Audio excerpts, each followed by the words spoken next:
Dear friends, this is Dr. Ahmad Raza. I'm from Lahore, Pakistan. I welcome you all to the Rumi sessions. Rumi, this session is based on a recitation work of the Masnavi of Mevlana, the great Mevlana Jalaluddin Rumi of Turkey. The world today is in turmoil, in pain, in a state of war, and we need more peace, we need more love, we need more compassion, and we need more mercy. So I thought that we should start Rumi recitation, because Rumi lived and wrote at a time when the Muslim world, the Abbasid world, was invaded and attacked by the Mongolian hordes from the deserts of Mongolia. They descended on the Muslim lands, ravaged them, destroyed the cities, burned the libraries, destroyed the mosques, killed the people. A huge uprooting of the Muslim population from north to south. A huge killing and genocide of the Muslim was undertaken by the Mongol hordes, and they destroyed not only the population, they destroyed well-developed, peaceful, prosperous cities, along with their libraries, along with their universities, their colleges and schools, children and women. So I thought that we should read the work of Rumi, Masnavi, for the people living in today's world, and try to find out meanings, because this is what is missing today. The world does not need an economic revolution, world does not need a political revolution, a social revolution. The world today needs a spiritual revolution, a spiritual transformation, a spiritual change, and Rumi is the most and the fundamental person who can help the human beings living across the globe to participate in that great spiritual experience which he shared in his famous Masnavi. So the organization of these Rumi recitations will be something like this, that I will read in every session. These will be, say, weekly or fortnightly sessions, and I will be reciting 3 verses, beginning from the first volume. You know, he wrote 6 volumes, he compiled his poetry in 6 volumes, and every volume we will start from the first volume. I will share 3 verses in Persian. I am not a Persian speaker, and I hope that my Persian friends will excuse me that my idiom might be a much localized, Punjabized or Urduized diction, but please bear with me, and I will recite the Persian followed by a translation, and then I will try to derive some meaning and relevance for today's culture, today's politics, today's economics, today's states and societies, how contemporary times, how our age can benefit from the wisdom of Mevlana Jalaluddin Rumi, who has, since the time he wrote the great Masnavi, great work, has been a pillar in the Islamic, not only in the Islamic world, but people from other cultures, from India, from people from the West, and people from other parts of the world have also benefited from his writing, his poetry, his metaphors, his symbolism. So I begin with his first 3 verses from the opening chapter, opening volume of Masnavi Maulavi Manavi. Vishnu azne chu hakayat mi kunad was judaiha shikayat mi kunad kazniston tamara abu bridand az nafiram marduzan nalidand sina khaham sharha az firaq sina khaham sharha az firaq tabagoyam sharh darde ishtiyaq. So these are the 3 opening verses of the first volume of the Masnavi, great Masnavi of Mevlana Jalaluddin Rumi.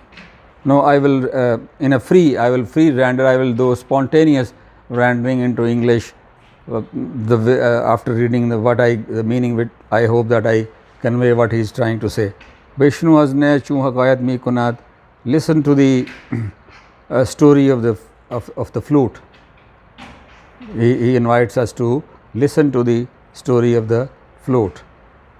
Was Judaiha Shikayat Mi Kunat, and listen to its complaints. What complaints she is making, the flute is making. Kaznista Tamara Bobridand, that since my severing from the garden of the reed, from the place I originated, the garden of reed in which to which I belonged, since my severing, my departure, my migration from that garden, Az nafiram marduzan nalidam, because of my mourning, because of my crying, because of my praying, man and woman are, weeping. They listen to my mourning and cries, and they also cry and mourn with me. Sina khaham sharha az firaq, I require a chest, I require a person who is suffering due to separation, who has been severed from his origin, from the garden of his origin. I am looking for that abode, that place, that chest, tabagoyam sharh darde ishtiyaq, so that I can explain to him or her the pain of seeking, the pain of the desire of love, my love, so that I could explain and tell that person the reason, the causes, and the sources due to which I am crying, and I am sharing, I am crying and praying, and my mourning is affecting them all. So these are the three opening verses in which Rumi invites us to understand that why the flute is sounds like the way it is, and why it has an effect on the man and woman who listen to it. As I reflect on these verses, I feel that the symbol of flute is not important. Symbol, I mean the word ne is not important. It is the sound of the flute which is important. You see, Vishnu's ne hakayat mi kunat, listen to the flute and to her story. So it is the sound which is most important, which is most basic. And sound, is one of the basic quality of this cosmos also. It you might say that when there was nothing, there was sound, and it all started with a sound. And it is through sound that we resonate with the reality, with the ultimate reality, with the absolute reality. So the flute cannot create pain in my heart. It cannot create. It's just a dry wood. It is a piece of wood. Flute is just a piece of wood. What can it do? It cannot do anything. It is the sound emitting out of the flute that creates resonance in my heart, that creates the pain, that creates the longing, and that creates a desire to seek my love, to find out my origin, to find out my reality, to find out myself. Because as the great Mevlana has pointed out, that flute is crying because it has been severed from her garden of origin, from her place of origin.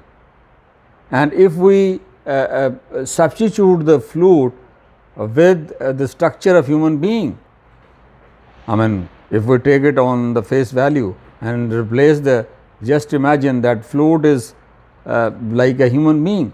The human being has also been severed from its abode of origin, from its place of origin. What was our origin?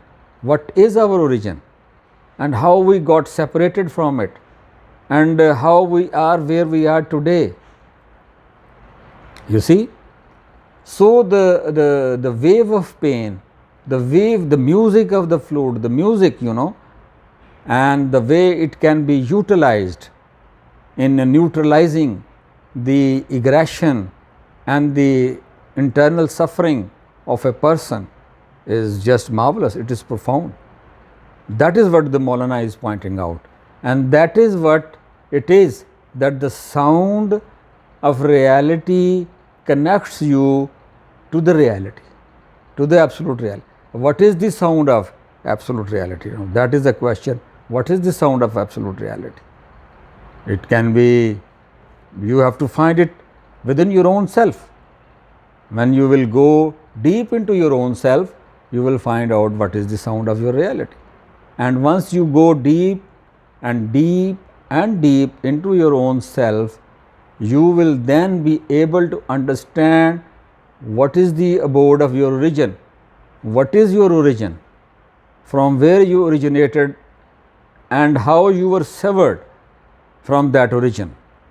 Unless the human beings in the world, they don't realize their place of origin, where they were originated, their origin, you can say the original garden, the real garden, the garden of existence.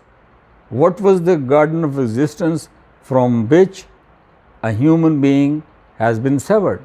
And since then, he is trying to connect, since his severing, since his separation from the garden of existence, he is trying to find out ways and means to reach back to that garden of existence, to find out the seeds of his origin, seeds of his own of existence, of his own existence.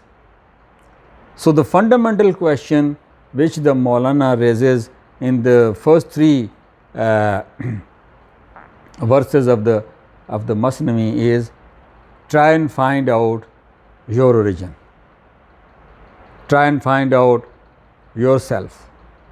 Ask this question, who am I? What is my place of origin? Where is the garden of existence? Where is that eternal, absolute, permanent, changeless place of peace and love and compassion and mercy from where I have been severed? My friends, that place is inside you, that place is your own self, and what you have to do is to unlock your own self, look deep inside your own self, in your own soul, reflect on it and listen to the music of soul. This is how you can say, this is why Mevlana uses the symbol of flute. He invites you to uncover the sound of your own soul, just like the sound of the flute. So once you have uncovered the sound of your own soul, then you will be able to understand the cosmic garden, the garden of existence of which this soul is a part.